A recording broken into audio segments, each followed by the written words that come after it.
الحمدللہ وحدہ لا شریک لہ والصلاة والسلام علی من لا نبی بعد۔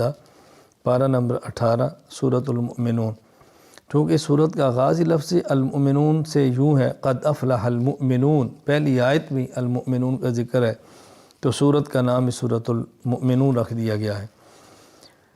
اللہ تعالیٰ نے مومنین کی صفات کا ذکر فرمایا، قد افلح المؤمنون، ایمان والے کامیاب ہوں گے۔ ایمان والے کون ہیں؟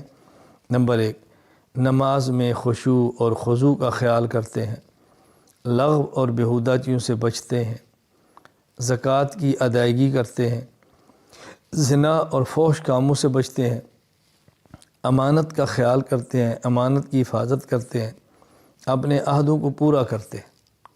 پھر اللہ تعالیٰ نے اپنی وحدانیت پہ دلائل بیان فرمائے کہ دیکھو اللہ تعالیٰ نے کس طرح ایک پانی کے نطفے سے پیدا فرمایا۔ پہلے پانی کا نطفہ ہوتا ہے، پھر اس کے بعد وہ خون کا لوتھڑا بنتا ہے، پھر اس کے اندر ہڈیاں ہوتی ہیں، اس کے اوپر گوشت چڑھتا ہے، پھر اس کے اندر روح آتی ہے، پھر انسان بنتا ہے۔ تو اللہ تعالیٰ نے کتنے مراحل فرمایا، کس طرح کر کے ہم انسان کو پیدا فرماتے ہیں، اور کون ہے جو انسان کو یوں پیدا کرتا ہے سوائے اللہ کی ذات کی۔ بارشیں ہم برساتے ہیں، پھول پودے ہم اگاتے ہیں، سمندروں میں کشتیاں ہم چلاتے ہیں، تو یوں اللہ تعالیٰ اپنی توحید کو سمجھایا ہے۔ پھر یہاں اللہ تعالیٰ نے 6 انبیاء علیہ السلام کا ذکر فرمایا ہے، حضرت نوح، حضرت ہود، حضرت صالح، حضرت موسیٰ، حضرت ہارون، حضرت عیسیٰ علیہ السلام، انبیاء کا ذکر فرمایا اللہ تعالیٰ نے۔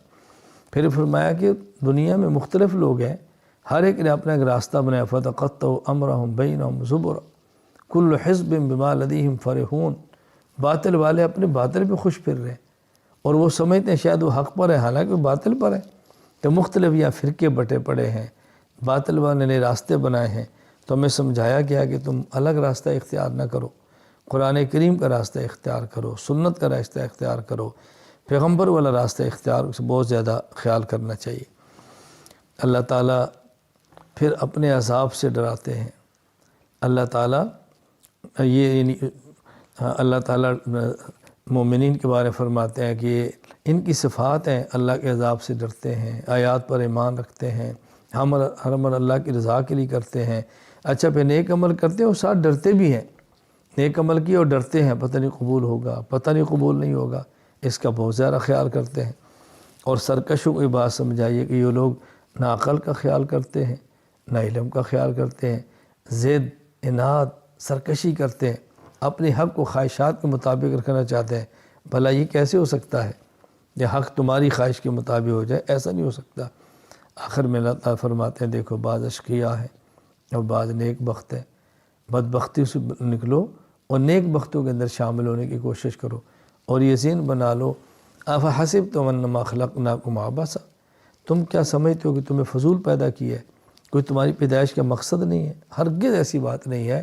پیدائش کا مقصد ہے اللہ کی عبادت، تم اس کے لیے پیدا کیا ہے، لہذا اپنے آپ کو اللہ تعالیٰ کی عبادت کے اندر تم لگائے رکھو۔ سورۃ النور، اللہ تعالیٰ نے اس آیت میں چونکہ نور کا ذکر فرمایا، اللہ نور السماوات والارض، اپنے نور کو، تو سورت کا نام ہی سورۃ النور ہے۔ یہاں پہلے تو مسئلہ بیان فرمایا ہے کہ ایک شخص زنا کرتا ہے اور کنوارا ہے، اس کی سزا کوڑے ہے، اور اگر کوئی شخص زنا کرتا ہے اور شادی شدہ ہے، اس کی سزا رجم ہے۔ وہ اس آیت کے اندر نہیں ہے، احادیث کے اندر ہے اور امت کا اجماع ہے۔ پھر یہاں بیان فرمایا کہ شخص تہمت لگاتا ہے تو اس کی سزا کوڑے ہیں، اور لعان کا حکم بیان فرمایا۔ خامن اپنی بیوی پر الزام لگاتا ہے کہ میں نے اس کی حالت کے اندر دیکھا، ظاہر ہے وہاں گواہ تو ہوں گے نہیں، تو لعان ہے، یعنی خامن نے قسمیں اٹھانی ہے، بیوی نے قسمیں اٹھانی ہے، تو اس کے بعد ان دونوں میں جدائی کرنی ہے، حکم لعان کا حکم بیان فرمایا۔ پھر بہتان لگانے والا حکم بیان کیا، جو بہتان لگاتا ہے اس کی سزا کیا ہے۔ تو یوں اللہ تعالیٰ نے ان احکام کو بیان فرمایا ہے۔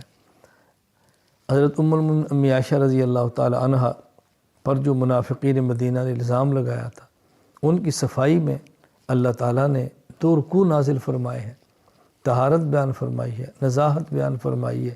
تو یہ چیزیں اللہ کریم نے یہاں تفصیل کے ساتھ بیان فرمائی ہیں۔